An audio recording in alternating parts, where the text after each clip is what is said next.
এটাকেও তাজকিয়া বলা হয় থাকে। আপনার কাছে কিছু মূলধন আছে, এই মূলধন যদি আপনি রেখে দেন তাহলে ব্যবসা হবে না, বৃদ্ধি পাবে না। এই মূলধনটাকে যদি আপনি কাজে লাগান, ইনভেস্ট করেন, তাহলে এটা বাড়বে।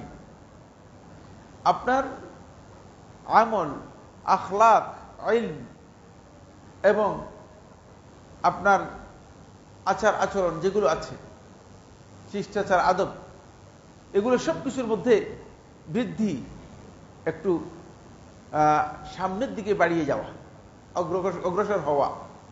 কারণ একই জায়গায় বান্দা হিসেবে শুধুমাত্র মুসলিম হয়ে বসে থাকবেন, এটা বৈধ নয়। মুসলিম হওয়ার পরে মুসলমান ইমানের, মুমিনের গ্রেডে যাবে, মুমিন হওয়ার পরে তিনি মুহসিনের গ্রেডে যাবেন, তার আস্তে আস্তে গ্রেড কি হবে, উন্নত হবে। এটা হচ্ছে মূলত তাজকিয়া, বৃদ্ধি অথবা প্রবৃদ্ধি। 3 নম্বর তাজকিয়া, এর অর্থ হচ্ছে তাজকিয়া আত-তানকিয়া। তানকিয়া হচ্ছে কোন জিনিসকে পরিচ্ছন্ন করা। এটা পবিত্রতার কাছাকাছি শব্দ, মানে তানকিয়াটাও পবিত্রতার কাছাকাছি শব্দ।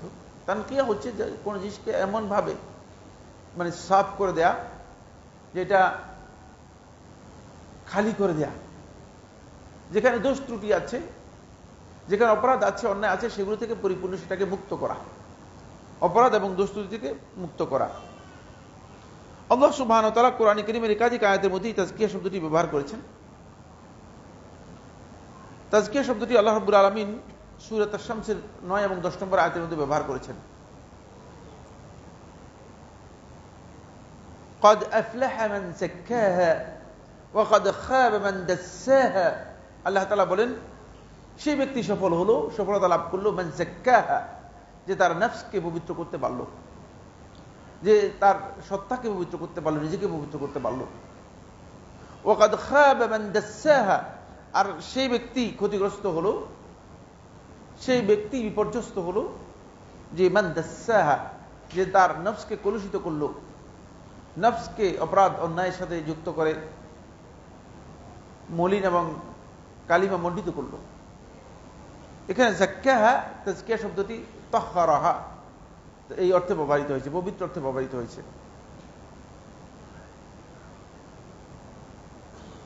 আল্লাহ সুবহানাহু ওয়া তাআলা নবী এবং রাসূলদেরকে যে মিশন দিয়েছেন, সেখানে আল্লাহ রাব্বুল আলামিন তাজকিয়া শব্দ ব্যবহার করেছেন। রাসূলুল্লাহ সাল্লাল্লাহু আলাইহি ওয়াসাল্লামের মিশনের দায়িত্বের মধ্যে অন্যতম একটি দায়িত্ব হচ্ছে, আল্লাহ রাসূল সাল্লাল্লাহু আলাইহি ওয়াসাল্লাম যেমনি ভাবে কিতাব এবং হিকমত শিক্ষা দিতেন, তেমনি ভাবে তিনি সাহাবায়ে কেরামদেরকে তাজকিয়া করতেন। ওয়া ইউআল্লিমুহুমুল কিতাবা ওয়াল হিকমা ওয়া ইউযাক্কিহিম, তিনি তাদেরকে কিতাবের জ্ঞান দিতেন এবং হিকমত শিক্ষা দিতেন। ওয়া ইউযাক্কিহিম, এবং তাদেরকে পবিত্র করতেন। এখান থেকে বোঝা যায় নবী এবং রাসূলদের অন্যতম একটি মিশনের মধ্যেও তাজকিয়াকে আল্লাহ সুবহানাহু ওয়া তাআলা সম্পৃক্ত করেছেন। আল্লাহ রাব্বুল আলামিন সূরাতুল আলা এর একেবারে শেষের দিকে উল্লেখ করেছেন, قد أفلح من تزكى وذكر اسم ربه فصلى قد أفلح, সেই সফল হয়েছে, সেই ব্যক্তি সফলতা লাভ করতে পেরেছে, মান তাযাক্কা, যে নিজের জন্য এই পবিত্রতার পথ, পরিশুদ্ধির পথকে গ্রহণ করেছে। তাযাক্কা হলো পরিশুদ্ধির পথকে, পবিত্রতার পথকে, তাজকিয়ার পথটাকে যে ব্যক্তি নিজের জন্য গ্রহণ করেছে। কুরআনুল কারীমে আল্লাহ সুবহানাহু ওয়া তাআলা তাজকিয়াতুন নফস, নফস শব্দটি, তাজকিয়ার পরে নফস শব্দটি আমাদের কাছে আসছে। নফস শব্দটি, নফসের যতগুলো রুট আছে সবগুলো মিলিয়ে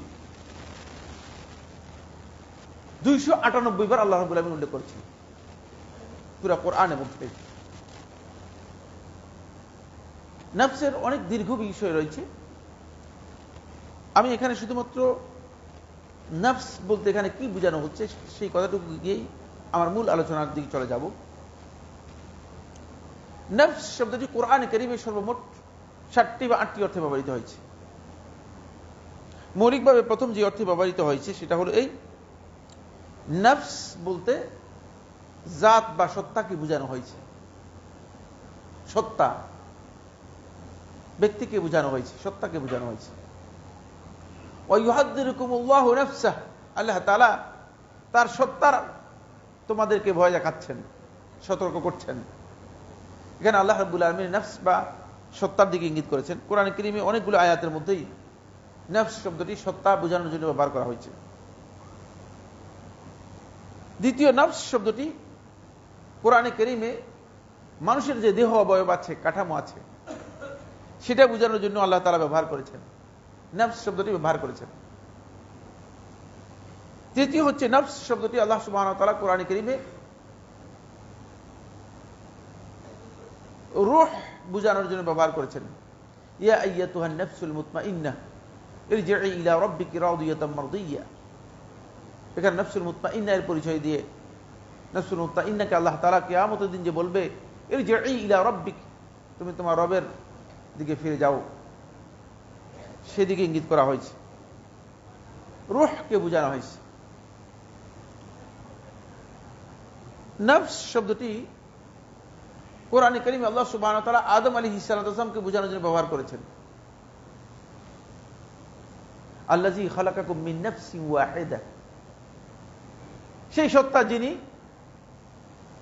খালাকাকুম মিন নাফসিন ওয়াহিদা, তোমাদেরকে একটি নফস থেকে সৃষ্টি করেছেন। ফলে এই মানব সভ্যতা মূলত একটি নফস, এদিকে আল্লাহ তাআলা ইঙ্গিত করেছেন। ওই নফসেরই এক্সটেনশন হচ্ছে এই আমরা এই কোটি কোটি নর নারী যারা আছি, তারা একটি নফসই, এটা বোঝানো হয়েছে। একটি নফস থেকে আল্লাহ রাব্বুল আলামিন সৃষ্টি করেছেন। কোরআনে কারীমে আল্লাহ সুবহানাহু ওয়া তাআলা নফস শব্দটি কলব অর্থে ব্যবহার করেছেন। কলব হচ্ছে অন্তরকে বোঝায়, অন্তর বোঝানোর জন্য নফস শব্দটি আল্লাহ রাব্বুল আলামিন ব্যবহার করেছেন।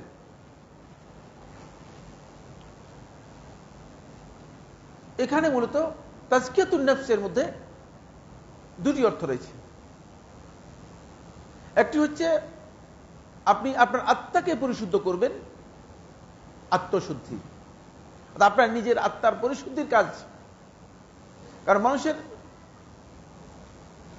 কিছু রোগ আছে শারীরিক রোগ, কিছু রোগ আছে অন্তর সম্পৃক্ত রোগ বা অন্তরের সাথে সংশ্লিষ্ট রোগ। সেই রোগগুলো থেকে যদি কোনো ব্যক্তি মুক্ত না হয়, সেই রোগ থেকে যদি কোনো ব্যক্তি মুক্ত না হয়, তাহলে তার শারীরিক রোগ সারলেও অন্তরের রোগের কারণে তিনি সুস্থ হবেন না কোনদিন। এই ভয়ঙ্কর বিষয়। এই জন্য তাজকিয়াতুন নফসের মূল বিষয় হচ্ছে আপনার অন্তরে যে সমস্ত ব্যাধিগুলো আছে সেগুলোকে পরিচ্ছন্ন, সেগুলোকে পরিষ্কার করা, সেগুলোকে পরিচ্ছন্ন পরিষ্কার করে সেই জায়গায় মূলত অন্তরকে ডেভেলপ করার জন্য, অন্তরকে আরো সমৃদ্ধ করার জন্য যে কাজ করা হয় থাকে সেটা হচ্ছে তাজকিয়াতুন নফস। আবার আত্মশুদ্ধির ওই যদি নফস শব্দটা জাত অর্থে ব্যবহার করি, সত্তা অর্থে ব্যবহার করি থাকে, সেটা হচ্ছে ব্যক্তি নিজের পরিশুদ্ধির জন্য যে কাজগুলো করবে, এই কাজগুলো মূলত আত্মশুদ্ধি বোঝায়। তাজকিয়াতুন নফসটা কোরআনে কারীমে আল্লাহ রাব্বুল আলামিন দুটি অর্থে ব্যবহৃত করেছেন। একটি অর্থ পছন্দনীয়, ভালো, সেটা হচ্ছে ওই কাদ আফলাহা মান যাক্কাহা, সফলতার দিক থেকে আল্লাহ তাআলা বলেছেন সেই সফল হলো মান যাক্কাহা, যে নফসকে পবিত্র করলো। এটা প্রশংসনীয়, এটা খুবই ভালো কাজ। কিন্তু আবার এক জায়গায় আল্লাহ রাব্বুল আলামিন তাজকিয়াতুন নফস আত্মপ্রীতি, আত্মপ্রশংসা করা, এই অর্থে ব্যবহার করেছেন। এটা নিন্দিত, এটা নিষিদ্ধ বিষয়। আল্লাহ রাব্বুল আলামিন সূরাতুন নাজমের ৭২ নম্বর আয়াতের মধ্যে ইরশাদ করেন, ফালা তুযাক্কু আনফুসাকুম হুয়া আ'লামু বিমান ইত্তাকা, ফালা তুযাক্কু আনফুসাকুম, তোমরা নিজেরা প্রশংসা করো না। হুয়া আ'লামু বিমান ইত্তাকা, তোমাদের মধ্যে কে তাকওয়ার মানদণ্ডে উত্তীর্ণ হয়েছে, কে সত্যিকার মুত্তাকি হতে পেরেছে, আল্লাহ রাব্বুল আলামিন ভালো করে জানেন। আমরা অনেকেই নিজের ঢোল নিজে বাজানোর জন্য চেষ্টা করি, এটি মানে একেবারেই গর্হিত এবং নিন্দিত কাজ। আল্লাহ তাআলা অপছন্দ করেছেন এবং নিষেধ করেছেন। এই অর্থে তাজকিয়াতুন নফস এই দিক থেকে আত্মপ্রীতি অথবা আত্মপ্রশংসার দিক থেকে তাজকিয়াতুন নফস অত্যন্ত নিন্দিত নিষিদ্ধ বিষয়। আর আত্মপরিশুদ্ধি অথবা আত্মার পরিশুদ্ধির দিক থেকে তাজকিয়াতুন নফস হচ্ছে আল্লাহর পক্ষ থেকে আল্লাহর বান্দার জন্য একটা নির্দেশ। আল্লাহ তাআলা এই নির্দেশ দিয়েছেন। আল্লাহ সুবহানাহু ওয়া তাআলা তাজকিয়াতুন নফসের এই বিষয়টিকে আল্লাহ রাব্বুল আলামিন গুরুত্ব দেওয়ার জন্য এবং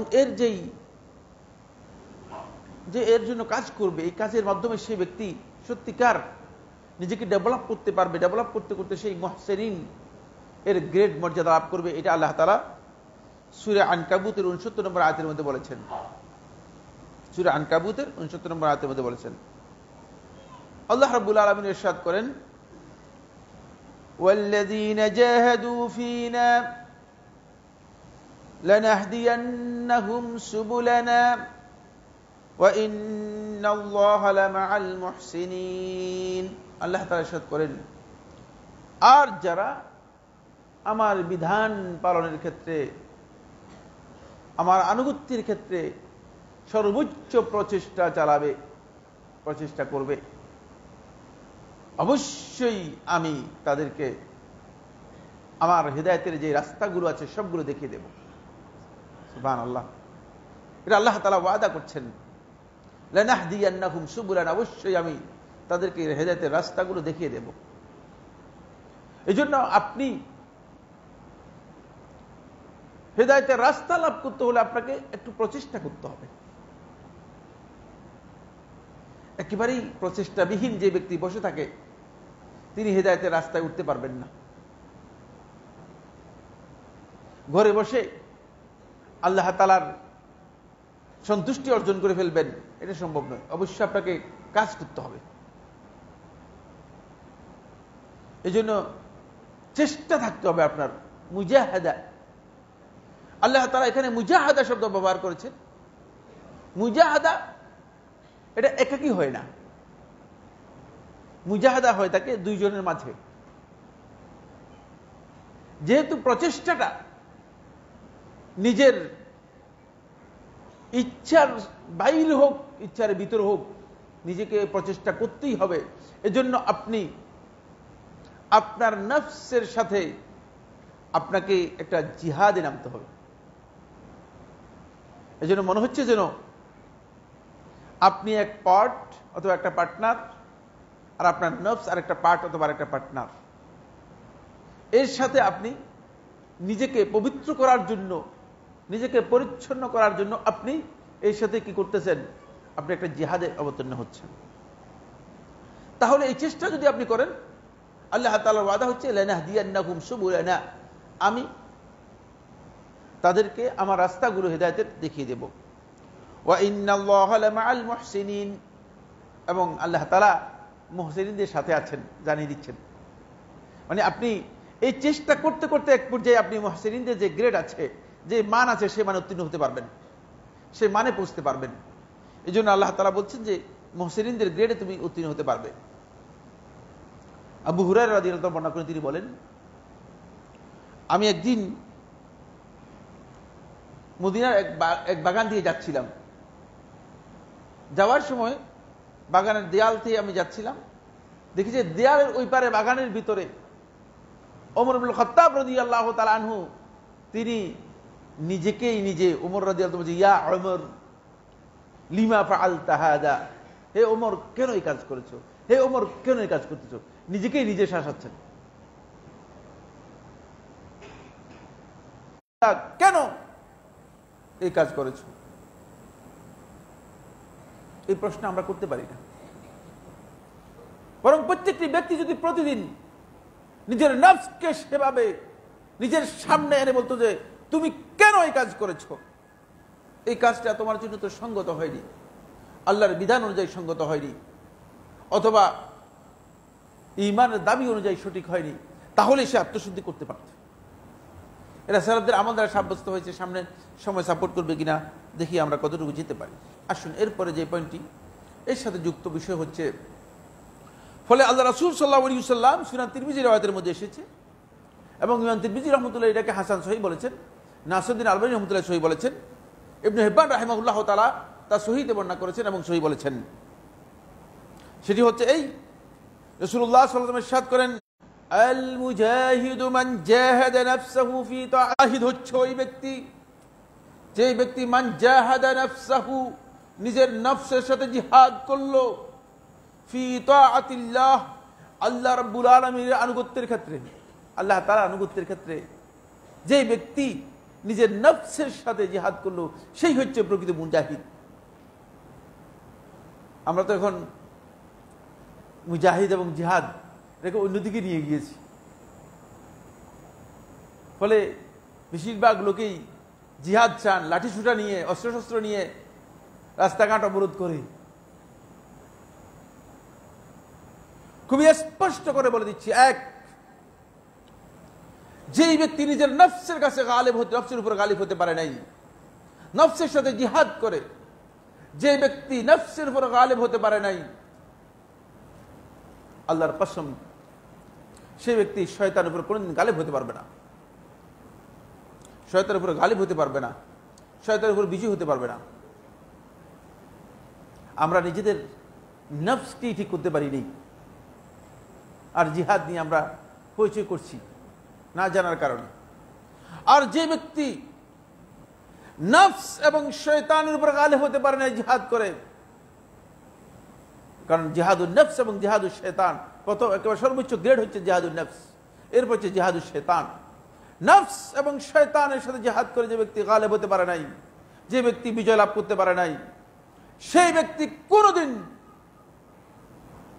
আল্লাহ এবং ইসলামের দুশমন যারা আছে তাদের উপর গালিব হবে, এটা মিথ্যা কথা, হতে পারবে না, গালিব হবে না, এটা সম্ভব না, এটা সম্ভব নয়। এটা ভুল চিন্তা মাথার মধ্যে কাজ করতেছে। আমরা তো নফসের গোলাম হয়ে আছি এখনো, অনেকেই নফসের উপরে গালিব হতে পারি নাই। কিভাবে আমি নফসের উপর গালিব হলে আল্লাহর বিধান আমি লঙ্ঘন করতে পারি? কিভাবে আমি নফসের উপর গালিব হলে আমি আল্লাহ তাআলা যেটা হারাম করেছেন সেটা আমি করতে পারি? কিভাবে আমি নফসের উপর গালিব হলে আল্লাহর পক্ষ থেকে আমাকে বলা হচ্ছে হাইয়া আলাস সালাহ, সালাতের দিকে আসো, হাইয়া আলাল ফালাহ, কল্যাণের দিকে আসো, আর আমি সেখানে গাল গল্প করছি, সালাতে অংশগ্রহণ করতে পারছি না, গালিব হতে পেরেছি? প্রশ্নই আসে না, গালিব হতে পারি নাই, নফসের গোলামি করছি। আসলে আপনি বুঝতে পারতেছেন, আপনি একদিক থেকে মনে করতেছেন যে আমি মনে হয় আল্লাহর বড় গোলাম হয়ে গেলাম, কিন্তু আসলে হতে পারে যে আপনি নফসের গোলাম, কারণ আপনি নিয়মিত সুদি কারবার করছেন, আর মসজিদে এসে আপনি 5 ওয়াক্ত জামাতের সামনে সালাত আদায় করতেছেন। কিভাবে সম্ভব? কিভাবে সম্ভব হতে পারে? আল্লাহর বিধানের সাথে এটা এত সাংঘর্ষিক যে আপনি নফসের গোলামি করতেছেন, নফসের উপর গালিব হতে পারেন নাই। গালিব হলে তাহলে আপনি অবশ্যই সেখান থেকে আগে নফসকে কি করতেন, বলছে না এটা আমি করতে পারি না। আপনি মনে করছেন যে মানে ওইটা হচ্ছে আমার কাজ কারবার, এটা হচ্ছে আমার ইবাদত, তাহলে এটা আপনাকে আল্লাহ তাআলা এই বিধান দিয়েছেন? প্রশ্নই আসে না, এই বিধান আপনি নিজে তৈরি করেছেন। আসুন এরপরে বলেছি, যেই ব্যক্তি নফস এবং শয়তান এবং দুশমনদের উপর গালিব হতে পারবে না, সে ব্যক্তি কোন অবস্থায় ওই মুহসিনিনদের গ্রেড এ পৌঁছতে পারবে না। এই জন্যই আল্লাহ তাআলা মুহসিনিনদের গ্রেডটাকে সর্বোচ্চ গ্রেড হিসেবে আখ্যায়িত করেছেন। শেখুল ইসলাম ইবনুল কাইয়িম রাহমাতুল্লাহ এখানে খুব সুন্দর বিষয়ে আলোচনা করেছেন। সেটা হচ্ছে এই জিহাদের এই 4টি দিক যেটা উল্লেখ করেছেন শেখুল ইসলাম রাহমাতুল্লাহ।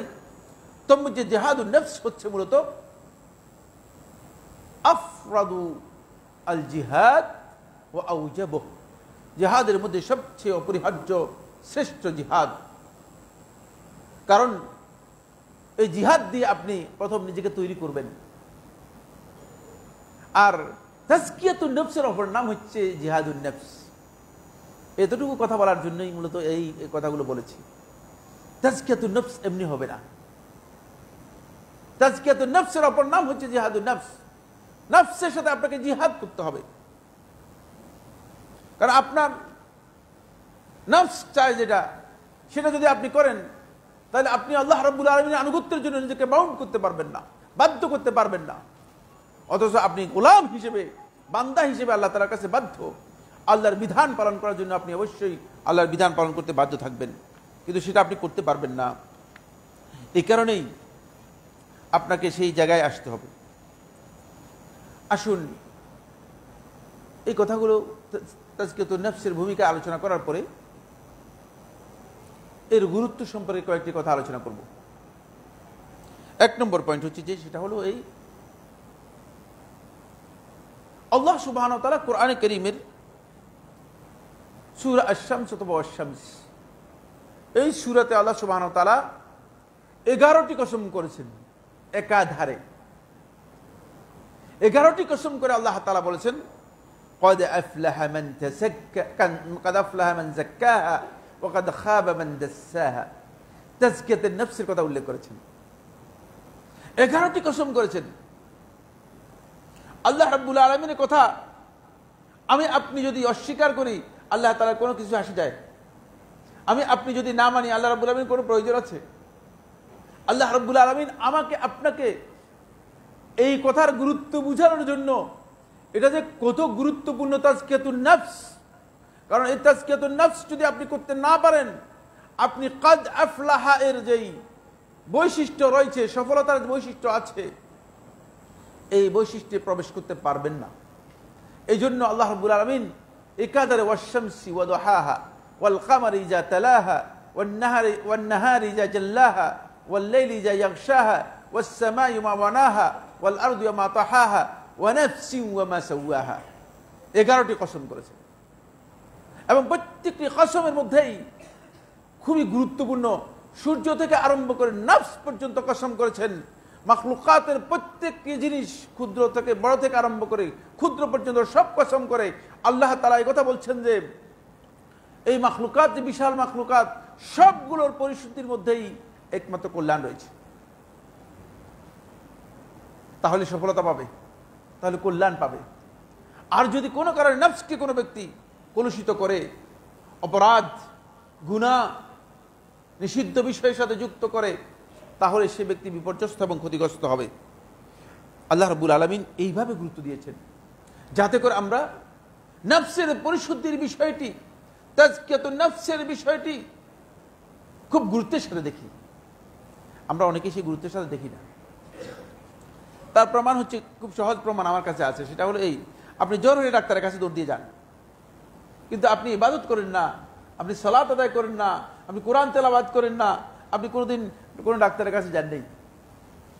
এরকম লোক এখানে একজনও জিজ্ঞেস করে পাওয়া যাবে না। তিনি কেন পারেন না, কেন করতে পারতেছেন না? তার নফসের মধ্যে রোগ আছে, সেগুলো কোনো রোগ, এই যে নফসের রোগ বুঝার মতো যাদের কাছে যাওয়া দরকার ছিল, যাদেরকে আল্লাহ তাআলা সেই দায়িত্ব দিয়েছেন, আপনি তাদের কাছে জানেই নেই। সুতরাং এই জায়গায় আপনি তাজকিয়াতুন নফস করবেন কিভাবে? আপনি তো আসলে দেশের জন্য জানেই নেই। আসে 2 নম্বর পয়েন্ট, সময়ের দিকে লক্ষ্য রেখে একটু দ্রুত যেতে হবে। 2 নম্বর পয়েন্ট হচ্ছে যেটা, সেটা হলো আল্লাহ সুবহানাহু ওয়া তাআলা মানুষদেরকে সৃষ্টি করে আল্লাহ রাব্বুল আলামিন সোজা রেখে দিতে পারতেন, কিন্তু মানুষদের জন্য আল্লাহ রাব্বুল আলামিন ভিতরে বাইরে কিছু দুশমন তৈরি করে দিয়েছেন, কিছু শত্রু রয়েছে। একজন মানুষের ভিতরেও শত্রু আছে, বাইরেও শত্রু আছে। বাইরে যে শত্রু, সেই সবচেয়ে বড় শত্রু হচ্ছে শয়তান।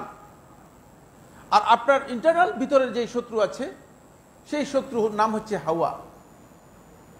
প্রবৃত্তির কামনা বাসনা, প্রবৃত্তির কুপ্রবৃত্তির যে ডিজায়ার আছে, প্রবৃত্তির কামনা বাসনা যেগুলো আছে, এগুলো, এটা আপনার ভেতরে আপনার বড় ধরনের দুশমন। এই দুশমন হচ্ছে মূলত আপনার সত্তাকে ক্ষতিগ্রস্ত করার জন্য। আপনার মধ্যেই ভিতর থেকেই কাজ করতেছে। এখন বাহিরের দুশমনের চেয়ে ভিতরে দুশমন শক্তিশালী বেশি, কারণ যে ভিতরে থাকে সে তো দোষ ত্রুটিগুলো বুঝতে পারে, কোন দিক থেকে আপনাকে কাবু করা যায় সেগুলো করার জন্য তার সুযোগ থাকে। ফলে সে আপনি নফসের এই যে হাওয়া, আপনার মধ্যে যে প্রবৃত্তির ডিজায়ারগুলো আছে, কামনা বাসনাগুলো আছে, এগুলো বারবার আপনাকে তাড়িত করবে কিভাবে আপনাকে খারাপ কাজের দিকে নিয়ে যাওয়া যায়। মহিলাদেরকে নিয়ে যাবে প্রগতির নামে, মনে করবে যে আরে বোরকা পড়লে অসুবিধা কিসের, বোরকা পড়লাম কিন্তু মুখ খোলা রাখবো। আর আমাদের কাছে মাসালা নিয়ে আসে যে আলেমদের মধ্যে কেউ তো বলছেন যে মুখ খোলা রাখা যায়, অবশ্যই আলেমরা বলছেন, কেউ কেউ বলেন নাই, আমি কথা বলছি না। কিন্তু আপনি যদি আপনার কারণে একজন লোক ফিতনার মধ্যে পড়ে যায়, তাহলে এই দায়টা কে নিবেন? আপনি নিবেন নাকি অন্য কেউ নিবে? আপনাকে তো নিতে হবে। এই ফিতনা থেকে আপনাকে বাঁচার জন্য যে সেই বিষয়টা আপনাকে অবশ্যই নিশ্চিত করতে হবে। আল্লাহ তাআলা বিধান দিয়েছেন, প্রত্যেকটা বিধানের মধ্যে অনেক হিকমত রয়েছে, অনেক প্রজ্ঞা রয়েছে। এখানে আপনাকে আপনার প্রবৃত্তি বলবে যে সম্পদ উপার্জন করার জন্য আপনাকে চেষ্টা করেন, সম্পদ উপার্জন করার জন্য চেষ্টা করেন, দুনিয়ার জন্য, দুনিয়ার মোহ আপনার মধ্যে নিয়ে আসবে। এটা স্বাভাবিক কোথায়? যখন আপনার উপর সেটা গালেব হয়ে যাবে, তখন আপনি দেখবেন যে আল্লাহ তাআলার আনুগত্য থেকে আপনি সরে যাচ্ছেন, আস্তে আস্তে করে সরে যাচ্ছেন। এজন্য এটা এমন একটি বিষয়, যে এমন একটি কঠিন বিষয় যে নিজের সাথে নিজে যুদ্ধ করে নিজের নফসকে আপনি কিছু ব্যাধি থেকে, কিছু অসুস্থতা থেকে সুস্থ করবেন এবং কিছু খারাপ বিষয় থেকে তাকে পবিত্র রাখবেন, এটা সহজ কাজ নয়। ফলে আল্লাহ রাসূল সাল্লাল্লাহু আলাইহি ওয়াসাল্লাম অনেকগুলো দোয়া করতেন। রাসূলুল্লাহ সাল্লাল্লাহু আলাইহি ওয়াসাল্লাম এই জায়গায় এই দোয়াগুলো করতেন। ইবনে আবি হাতিম রাহিমাহুল্লাহ তাআলা বর্ণনা করেন, তিনি বলেন, আবু হুরায়রা রাদিয়াল্লাহু আনহু থেকে বর্ণিত, সামি'তু রাসূলুল্লাহ সাল্লাল্লাহু আলাইহি ওয়াসাল্লাম, আমি আল্লাহ রাসূল সাল্লাল্লাহু আলাইহি ওয়াসাল্লামকে বলতে শুনেছি, ইয়াকরাউ ফাআলহামাহা ফুজুরাহা ওয়া তাকওয়াহা। রাসূলুল্লাহ সাল্লাল্লাহু আলাইহি ওয়াসাল্লাম এই আয়াত যখন তেলাওয়াত করতেন, ফাআলহামাহা ফুজুরাহা ওয়া তাকওয়াহা, নফসকে আল্লাহ তাআলা তার অন্যায় যে কাজগুলো আছে এবং তাকওয়ার যে কাজগুলো আছে, এই সব দুটি কাজেই আল্লাহ রাব্বুল আলামিন নফসকে কি করেছেন? ইলহাম করে দিয়েছেন, নফসকে আল্লাহ রাব্বুল আলামিন জানিয়ে দিয়েছেন। এই আয়াতটি যখন রাসূলুল্লাহ সাল্লাল্লাহু আলাইহি ওয়াসাল্লাম তেলাওয়াত করতেন, ফাকালা, রাসূলুল্লাহ সাল্লাল্লাহু আলাইহি ওয়াসাল্লাম বলতেন, আল্লাহুম্মা আতি নাফসি তাকওয়াহা, হে আল্লাহ, আপনি আমার নফসকে তার তাকওয়ার দিকটা দিয়ে দিন, এবং ওয়াজাক্কিহা আনতা খায়রু মান যাক্কাহা, আর আপনি আমার নফসটাকে পবিত্র করুন, পবিত্র রাখুন। কারণ আনতা খায়রু মান যাক্কাহা, পবিত্রকারীদের মধ্যে সবচেয়ে উত্তম ব্যক্তি, উত্তম সত্তা হচ্ছেন আপনি, উত্তম সত্তা হচ্ছেন আপনি। আনতা ওয়ালিয়ুহা ওয়া মাওলাহা, কারণ আপনি হচ্ছেন এর ওয়ালি এবং মাওলা, এর অভিভাবক এবং এর দায়িত্বশীল, এর নিয়ন্ত্রণকারী। এই বক্তব্য থেকে স্পষ্ট বোঝা যায় যে আল্লাহ রাসূল সাল্লাল্লাহু আলাইহি ওয়াসাল্লাম নফসের তাজকিয়ার জন্য রাসূলুল্লাহ সাল্লাল্লাহু আলাইহি ওয়াসাল্লাম যখন কোরআনে কারীমের আয়াত তেলাওয়াত করতেন, আল্লাহ তাআলার কাছে দোয়া করতেন। মুসনাদ আহমদ এবং সুনান তিরমিজি riwayaতের মধ্যে এসেছে, রাসূলুল্লাহ সাল্লাল্লাহু আলাইহি ওয়াসাল্লাম হুসাইন ইবনে উবাইদ রাদিয়াল্লাহু তাআলা আনহুকে শিক্ষা দিয়েছেন যে তুমি যখন দোয়া করবে তখন এই কথা বলবে, আল্লাহুম্মা আলহিমনি রুশদি ওয়াকিনি শাররা নাফসি, হে আল্লাহ, আপনি আমাকে আমার হেদায়েতের রাস্তাটা ইলহাম করে দিন, হেদায়েতের রাস্তাটা ইঙ্গিত দিয়ে দিন, এবং ওয়াকিনি শাররা নাফসি, এবং আমার নফসে যে ক্ষতি আছে, ক্ষতি থেকে আমাকে রক্ষা করুন। বুঝা যায় যে এখান থেকে নফস আপনার জন্য ক্ষতির কারণ। এখানে নফস বলতে হাওয়াকে বোঝানো হয়েছে, মানে প্রবৃত্তির যে ক্ষতির দিকটা আছে, এখান থেকে আমাকে হেফাজত করুন, এখান থেকে আমাকে রক্ষা করুন। আয়েশা রাদিয়াল্লাহু আনহা বর্ণিত হাদিস সহিহ মুসলিমের মধ্যে এসেছে, আয়েশা রাদিয়াল্লাহু তাআলা বলেন, কানা ইউকসির রাসূলুল্লাহ সাল্লাল্লাহু আলাইহি ওয়াসাল্লাম, রাসূলুল্লাহ সাল্লাল্লাহু আলাইহি ওয়াসাল্লাম তার দোয়ার মধ্যে বেশি বেশি করে এই দোয়া করতেন, আল্লাহুম্মা ইয়া মুকাল্লিবাল কুলুব সাব্বিত কলবি আলা দীনিক, আল্লাহুম্মা ইয়া মুসাররিফাল কুলুব সাররিফ কলবি ইলা তাআতিক, হে আল্লাহ, আপনি অন্তরগুলোর পরিবর্তনকারী, আপনি মেহেরবানি করে আমার অন্তরকে আপনার দ্বীনের উপর অবিচল করুন, অবিচল রাখুন, অনড় রাখুন, আমার অন্তরকে আপনার আনুগত্যের দিকে আপনি ধাবিত করে দিন। এটা রাসূলুল্লাহ সাল্লাল্লাহু আলাইহি ওয়াসাল্লাম বারবার দোয়া করতেন। আয়েশা রাদিয়াল্লাহু তাআলা অত্যন্ত বুদ্ধিমতী ছিলেন, প্রজ্ঞাবান ছিলেন, প্রজ্ঞাবতী ছিলেন। পরে আয়েশা রাদিয়াল্লাহু তাআলা আল্লাহ রাসূল সাল্লাল্লাহু আলাইহি ওয়াসাল্লাম প্রশ্ন করলেন, আল্লাহ রাসূল সাল্লাল্লাহু আলাইহি ওয়াসাল্লাম, হে রাসূলুল্লাহ, আপনি যার কাছ থেকে দ্বীন আমরা পেয়েছি, যিনি সবকিছু নিয়ে এসেছেন, আপনি কি নিজের নফসের উপর এই ভয় করছেন? আপনি কি নিজের নফসের উপর এই আশঙ্কা করছেন যে আল্লাহ রাব্বুল আলামিন আপনাকে আবার হিদায়াতের পরে, সবকিছুর পরে আপনাকে আল্লাহ রাব্বুল আলামিন আমরা পরিবর্তন করে দিবে, আপনি বিচ্যুত হয়ে যাবেন, এই ভয় করতেছেন? তখন রাসূলুল্লাহ সাল্লাল্লাহু আলাইহি ওয়াসাল্লাম, ইয়া আয়েশ, হে আয়েশা, ইন্না কুলুবাল মুমিনিনা বাইনা ইসবাইনি মিন আসাবির রহমান, জেনে রাখো ইমানদার ব্যক্তিদের অন্তরগুলো সবগুলো রহমান দয়াময় আল্লাহ রাব্বুল আলামিনের দুই আঙ্গুলের মাঝখানে রয়েছে। ইউকাল্লিবুহা কাইফা ইয়াশা, তিনি যেভাবে খুশি ইচ্ছা করেন সেভাবে এগুলোকে পরিবর্তন করে দেন। সুতরাং ইচ্ছা করলে তিনি পরিবর্তন করে দিতে পারেন। এটা যদি আল্লাহ রাসূল বলেন, আপনি আমি কে? খুব ভালো করে খেয়াল করুন, যেন প্রচুর আলেম, এমনকি অনেক বড় আলেম, প্রচুর জ্ঞানী, প্রচুর পণ্ডিত হেদায়েতভ্রষ্ট হয়ে জীবনের শেষ মুহূর্তে একেবারে কুফরি করে আল্লাহ রাব্বুল আলামিনের সাথে মৃত্যুবরণ করেছে। কারণ এটা আল্লাহ তাআলার ইচ্ছা, এটা আল্লাহ রাব্বুল আলামিনের ইচ্ছা, এটা খেয়াল রাখতে হবে আমাদেরকে। এই কারণেই আমাদেরকে এই জন্য তাজকিয়াতুন নফসের জন্য আল্লাহ তাআলার কাছে দোয়া করতে হবে। আসুন, এরপরে যে পয়েন্টটি খুবই গুরুত্বপূর্ণ সেটা হচ্ছে এই তাজকিয়াতুন নফস হচ্ছে মূলত তরিকুল ইলাল জান্নাহ, এটা জান্নাতের সোজা রাস্তা। কোরআনে কারীমের মধ্যে আল্লাহ সুবহানাহু ওয়া তাআলা বলে দিয়েছেন, এর মাধ্যমে আপনি সোজা জান্নাতের রাস্তায় আপনি চলে যেতে পারবেন। কোন ব্যক্তি যদি নিজের নফসকে কন্ট্রোল করতে পারে পরিপূর্ণরূপে, আল্লাহর বিধানের আনুগত্যে এটাকে বশীভূত করতে পারে, এর চেয়ে শক্তিশালী ব্যক্তি আল্লাহর জীবনে কেউ নেই। এই কারণেই এটা হচ্ছে একেবারে সোজা জান্নাতের রাস্তা। আপনি আল্লাহ সুবহানাহু ওয়া তাআলা কি বলেছেন দেখেন, ওয়া আম্মা মান খাফা মাকাম রাব্বিহ ওয়া নাহান নাফসা আনিল হাওয়া ফাইন্নাল জান্নাতা হিয়াল মাওয়া, স্পষ্ট করে দিয়েছেন, আর যে ব্যক্তি তার রবের সামনে দাঁড়ানোকে ভয় করবে এবং নিজের নফসকে প্রবৃত্তির তার কামনা বাসনা থেকে পরিপূর্ণরূপে পরিষ্কার করবে, বারণ করে রাখবে, বাধা দিয়ে রাখবে, ফাইন্নাল জান্নাতা হিয়াল মাওয়া, জান্নাতই তার ঠিকানা হবে, আর অন্য কোথাও না, ঠিকানা হবে জান্নাতই। আল্লাহ তাআলা ক্লিয়ার বলে দিচ্ছেন।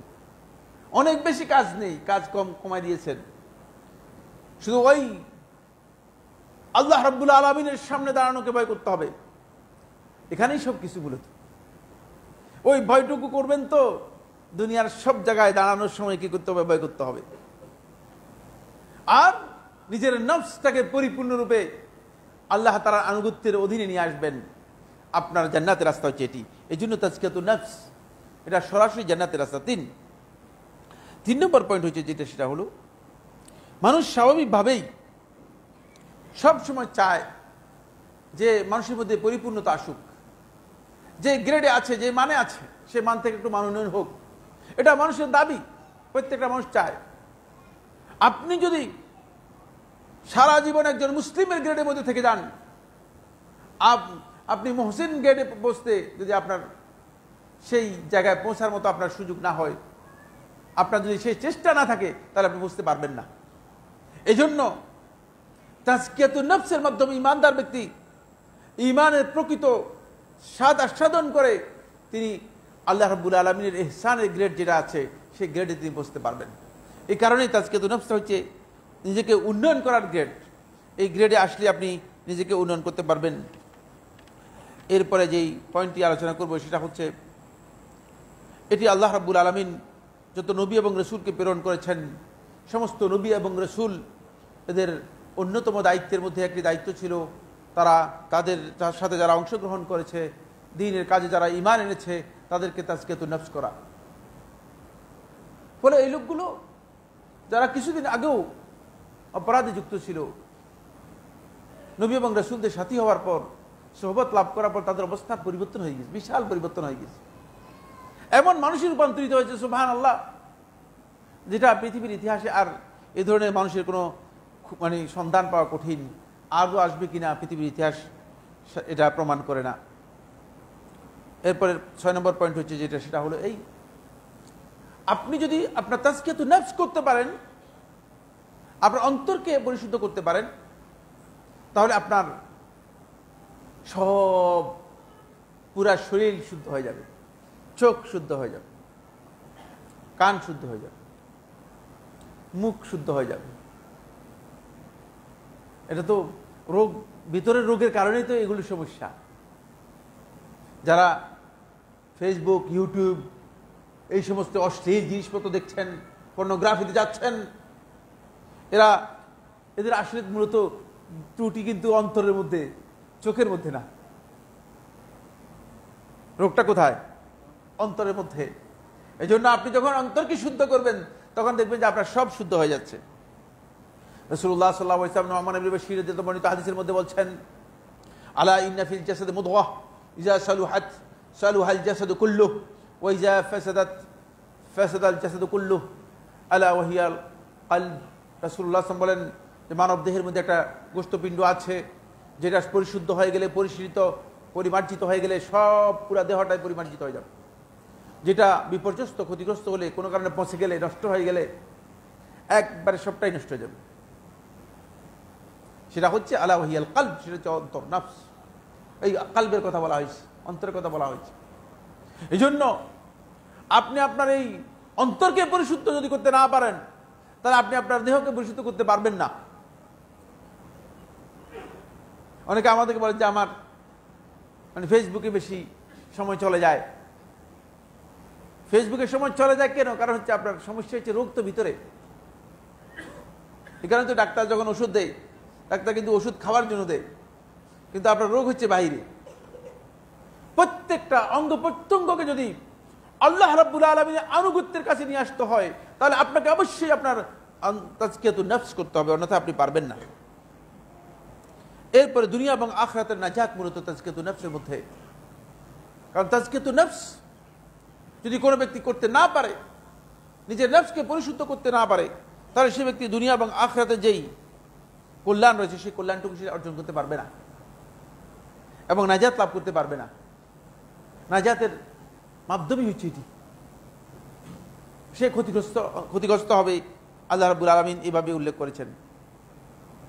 8 নম্বর যে পয়েন্টটি, সেটা হলো একটি শব্দ, ছোট্ট একটি কথা। দেখেন, এই কথাটা এত গুরুত্বপূর্ণ যে এটাই মূলত আপনার নফস পবিত্র না অপবিত্র এটা বোঝার জন্য সহজ। আর একটি কথা মুখ থেকে বের হওয়ার পরে অবস্থা এমন হয়েছে যে তাকে, ওই কথা যে বলেছে, তাকে আল্লাহ রাব্বুল আলামিন তার রহমত থেকে, আল্লাহ তাআলা সর্বোচ্চ নিয়ামত জান্নাত থেকে, সবকিছু থেকে আল্লাহ তাআলা চিরস্থায়ীভাবে বিতাড়িত এবং মারদুদ করে দিয়েছেন, মাতরুদ করে দিয়েছেন, একেবারে সরিয়ে দিয়েছেন ইবলিসকে। এটা হলো পৃথিবীর সর্বপ্রথম নাফরমানি বক্তব্য যেটা বের হয়েছে, এবং আমাদের সকলের কাছে এই চেতনা কাজ করে। এই শব্দটি ভালো করে জেনে নিন, আজকের জন্য খুব ইম্পর্টেন্ট। আনা খায়রুম মিনহু, আমি তার চেয়ে ভালো। আপনি যখনই তাকান, মনে হচ্ছে আমি অনেক ভালো।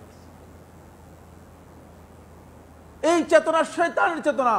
যতক্ষণ পর্যন্ত আপনার অন্তর থেকে এটা বের না হবে, ততক্ষণ পর্যন্ত শয়তানি চেতনা থেকে আপনি নিজেকে বের করতে পারেন নাই।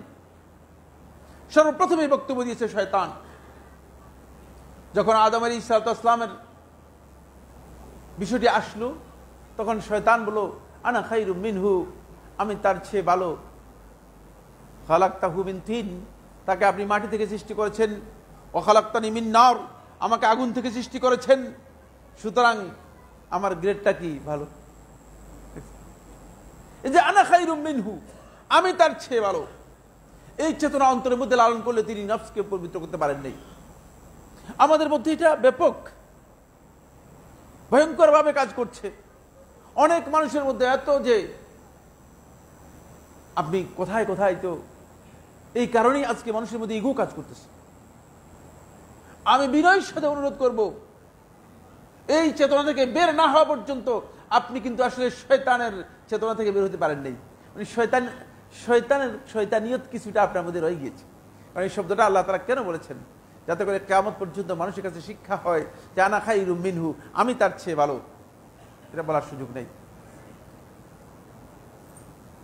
ফলে আল্লাহ সুবহানাহু ওয়া তাআলা এটাকে এমন ভাবে অপছন্দ করেন যে যদি কোনো ব্যক্তিকে তুচ্ছ তাচ্ছিল্য মনে করে, আল্লাহর নামে কসম করে বলে, আল্লাহর কসম করে বলছি আল্লাহ তাআলা তোমার মাফ করবে না, জান্নাত দিবে না, তাহলে আল্লাহ রাব্বুল আলামিন তার সমস্ত আমল বরবাদ করে দেন এবং বলেন যে তোমার আমল বরবাদ করে দিলাম আর আমি তাকে ক্ষমা করে দিলাম। হাদিসের মধ্যে এসেছে। চিন্তা করেছেন আল্লাহ রাব্বুল আলামিন এত পছন্দ করেন এটাকে। তাই এই চেতনা থেকে আমাদেরকে বেরিয়ে আসতে হবে যদি আমরা আত্মশুদ্ধি করতে চাই। এরপরে 9 নম্বর পয়েন্ট যেটি, সেটা হলো এই রাসূলুল্লাহ সাল্লাল্লাহু আলাইহি সাল্লাম আমাদেরকে 3টি বিষয়ে, আমাদের ঈমান, আমাদের আকীদা, আমাদের আমল, আমাদের আনুগত্য, আমাদের আখলাক, এই সবগুলো ধ্বংস করবে 3টি বিষয়। এই 3টি বিষয় মূলত তাজকিয়াতুন নফসের সাথে জড়িত।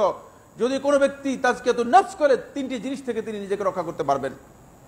আনাস বিন মালিক রাদিয়াল্লাহু আনহু হাদিসের মধ্যে এসেছে, রাসূলুল্লাহ সাল্লাল্লাহু আলাইহি ওয়াসাল্লাম বলেন, সালাসুন মুনজিআত ওয়া সালাসুন মুহলিকাত, 3টি বিষয় আছে তোমাদেরকে পরিত্রাণ করবে আর 3টি বিষয় আছে তোমাদেরকে ধ্বংস করে দেবে। এই ধ্বংসকারী 3টি বিষয় হচ্ছে ওয়া আম্মাল মুহলিকাত, এই ধ্বংসকারী বিষয়গুলো হচ্ছে হাওয়ান মুত্তাবা, প্রবৃত্তির অনুসরণ করা। প্রবৃত্তির অনুসারী ওই ব্যক্তি তো হবে, ওই ব্যক্তি তো প্রবৃত্তির অনুসারী হবে যেই ব্যক্তি মূলত তার তাজকিয়াতুন নফস করতে পারে নাই। হাওয়ান মুত্তাবা, শুহুন মুতা, লালসার পিছনে দৌড়ানো, লোভ লালসার পিছনে দৌড়ানো। আর লোভ লালসার পিছনে ওই ব্যক্তি তো দৌড়াবে যেই ব্যক্তি নিজেকে আত্মশুদ্ধি করতে পারে নাই। এরপরে 3 নম্বর হচ্ছে ওয়াইজাবুল মারই বিনাফসিহি, ব্যক্তি নিজেকে নিজে সবচেয়ে বেশি ভালো মনে করা, আত্মপ্রীতিতে ভোগা। আবার নিজেই মনে হচ্ছে আমার কথাই ঠিক, আমার কাজেই ঠিক, আমার বক্তব্যই ঠিক, আমার ফতোয়াই ফতোয়া। এসব কিছু বাদ দেন, এগুলো অন্তরের রোগ। একেবারে ক্লিয়ার বলেছে, এগুলো অন্তরের রোগ। আপনি বলবেন যে এটা আমি ফতোয়া দিচ্ছি, এটা আমার বক্তব্য। সুবহানাল্লাহ। ইমাম আবু হাতিম রাহিমাহুল্লাহ তাআলা বর্ণনা করেন, তিনি বলেন যে তিনি এবং তার ছেলে দুজনই মিশরে গিয়েছেন তারা হাদিসের লেখার কাজের জন্য। বলে তিনি এবং তার ছেলে দুজনই রাতে নামাজের জন্য দাঁড়িয়েছেন। আর যারা ছাত্র আছে, মনে করে মসজিদের মধ্যে অনেক ছাত্র আছে যারা সেখানে অবস্থান করতেছে, ওরা ঘুমিয়ে আছে। তখন বলছে, আব্বা এই লোকগুলো কেমন? এত মহিমান্বিত রাত, মহিমান্বিত সময়, যে সময় মহান রব্বুল ইজ্জত ওয়াল জালাল দুনিয়ার আসমানে নেমে আসেন, আর এরা ঘুমিয়ে আছে, এরা কেমন লোক? তখন তিনি বললেন, হে আমার বৎস, হে আমার ছেলে, তোমার এই কথাটুকু বলার চেয়ে তুমি এই যে কথাটা বলছো, তুমি যদি শুয়ে থাকতা এটা উত্তম হতো। তোমার নামাজের চেয়ে এই কথাটা তোমার জন্য ক্ষতির কারণ হয়ে গিয়েছে। এরপরে যে পয়েন্টটি 10 নম্বর পয়েন্ট হচ্ছে মাহাল্লু নাযরিল্লাহি ইলাল কলব। আল্লাহ রাব্বুল আলামিন আপনার সর্বপ্রথম যে দিকে তাকাবেন সেটা হচ্ছে আপনার অন্তরের দিকে তাকাবেন। আপনার অন্তর যদি পরিচ্ছন্ন না হয় তাহলে আপনি সেখানে কিছুই পাবেন না।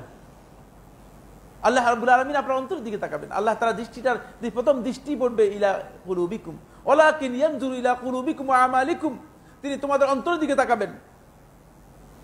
অন্তর যদি পরিশুদ্ধ না হয় তাহলে আপনার কোনো সুবিধা পাবেন না। এই কারণে প্রথম দৃষ্টি হচ্ছে আল্লাহ রাব্বুল আলামিনের অন্তর দিকে। মাহাল্লু নাযরিল্লাহ, আল্লাহ তাআলা দৃষ্টির প্রথম জায়গা হচ্ছে প্রত্যেকটি বান্দার আল মাল ওয়াল বানুন না। আল্লাহ রাব্বুল আলামিন বলেন ইল্লা মান আতাল্লাহ বিকলবিন সালিম, কেবল ওই ব্যক্তি যে ব্যক্তি আল্লাহ রাব্বুল আলামিনের কাছে উপস্থিত হবে বিকলবিন সালিম, তার সুস্থ পরিচ্ছন্ন পরিশীলিত অন্তর নিয়ে আল্লাহ তাআলার কাছে যে উপস্থিত হবে, সেদিন সব কিছু তার উপকারে আসবে, সব কিছু কাজে আসবে। আর অন্তর যদি অপরিশুদ্ধ থেকে যায় তাহলে সেটি কাজে আসবে না। সময় শেষ হয়ে গিয়েছে, কিন্তু এরপরে যে পয়েন্টটি আমরা আলোচনা করব সেটা হচ্ছে এখানে পদ্ধতিগত দিক থেকে কিছু বিষয় রয়েছে। অনেকে অনেক পদ্ধতি চালু করেছেন। সুফিবাদ, বাউলবাদ এবং জৈন ধর্মের বিশ্বাসীরা এক ধরনের এর জন্য আত্মশুদ্ধির প্রক্রিয়া চালু করেছেন। আলোচনার সময় নেই, এই জন্য আর বলতে পারছি না। মুসলিম ইসলাম চিন্তাধারা যারা রয়েছেন তারা এর জন্য এক ধরনের প্রক্রিয়া কি করেছেন, এক ধরনের পদ্ধতি আবিষ্কার করেছেন। ইসলাম মূলত যে পদ্ধতি দিয়েছে আত্মশুদ্ধির, সেই পদ্ধতি অধিকাংশ লোকেই না জানার কারণে তারা মনে করেছে যে সুফিবাদীরা যে কথা বলে এর মাধ্যমে আত্মশুদ্ধি হবে। তারা আত্মশুদ্ধির পথটাকেই মনে করেছে যে কোনো পীরের কাছে গিয়ে মুরিদ হলেই আত্মশুদ্ধির পথ আমি অনুসরণ করলাম, এটা অপব্যাখ্যা দিয়েছে। এখানে অনেক লম্বা কথা আছে। না, আত্মশুদ্ধির পথ এটি নয়। আত্মশুদ্ধির পথগুলো আমাদেরকে জানতে হবে, সেই পথে আমাদেরকে আসতে হবে।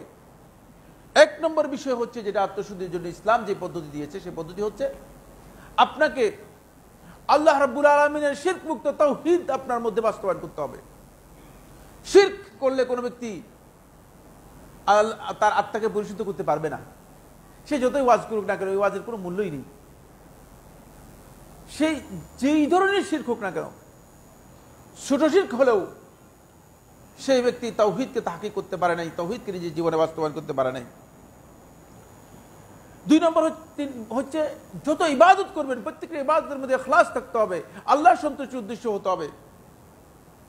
মানুষ লোক দেখানোর জন্য, প্রদর্শন ইচ্ছা জানানোর জন্য, অথবা দুনিয়ার কোনো মতলব হাসিল করার জন্য, অথবা এমনিতেই এটা অভ্যাসে পরিণত হয়েছে, তাহলে এটা ইবাদত হবে না।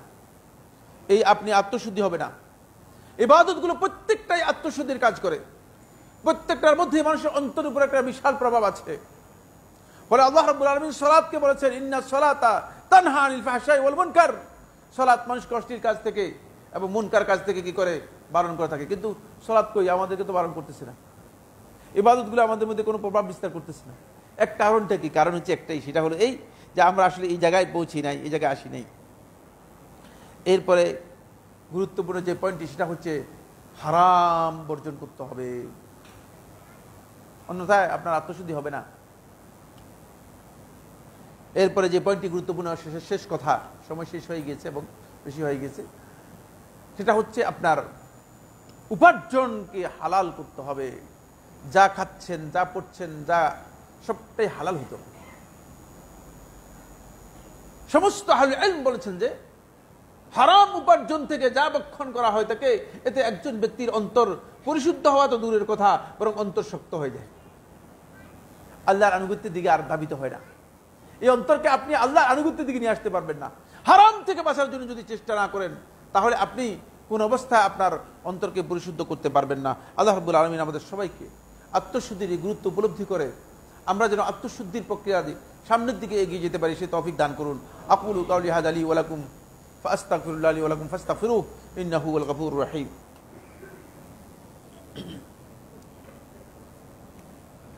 আলহামদুলিল্লাহ, আলহামদুলিল্লাহ আলা ইহসানিহি ওয়া শুকরু লাহু আলা তাওফীকিহি ওয়া ইমতিনানিহি ওয়া আশহাদু আল্লা ইলাহা ইল্লাল্লাহ ওয়াহদাহু লা শারীকা লাহু আযীমান লিশানিহি ওয়া আশহাদু আন্না মুহাম্মাদান আবদুল্লাহি ওয়া রাসূলুহু আদ-দাঈ ইলা রিদওয়ানিহি ওয়া আলা আলিহি ওয়া আসহাবিহি ওয়া ইখওয়ানিহি عباد الله رحمكم الله إن الله أمركم بأمر كريم ألا وهو الصلاة والسلام على نبي كريم فقال في محكم التنزيل إن الله وملائكته يصلون على النبي يا أيها الذين آمنوا صلوا عليه وسلموا تسليما اللهم صل على محمد وعلى آل محمد كما صليت على إبراهيم وعلى آل إبراهيم في العالمين إنك حميد مجيد وبارك اللهم على محمد وعلى آل محمد كما باركت على إبراهيم وعلى آل إبراهيم في العالمين إنك حميد مجيد وارض اللهم عن الخلفاء الراشدين الأئمة المهديين أبي بكر وعمر وعثمان وعلي وعن سائر أصحاب محمد صلى الله عليه وسلم أجمعين اللهم أعز الإسلام والمسلمين اللهم انصر عبادك الموحدين في كل مكان اللهم انصر عبادك الموحدين في كل مكان রব্বুল আলামিন মুসলিমরা পৃথিবীর যে সমস্ত ভূখণ্ডে বিপর্যস্ত হচ্ছে, ক্ষতিগ্রস্ত হচ্ছে, রব্বুল আলামিন মেহেরবানি করে তাদের উপর আপনার রহমত নাযিল করুন। রব্বুল আলামিন, আপনারা নিশ্চয় জানেন যে গাজা মুসলিমদেরকে চতুর্দিক থেকে ভয়ঙ্করভাবে নির্যাতন এবং ভয়ঙ্করভাবে তাদেরকে এখন মানে চতুর্দিক থেকে অবরুদ্ধ করে আক্রমণ করা হচ্ছে। ভয়ঙ্কর একটি অবস্থা, পরিস্থিতি তৈরি হয়েছে। মাত্র 365 বর্গ কিলোমিটার একটি জায়গায় এই দুই বছর পর্যন্ত শুধু বোম্বিং চলছে।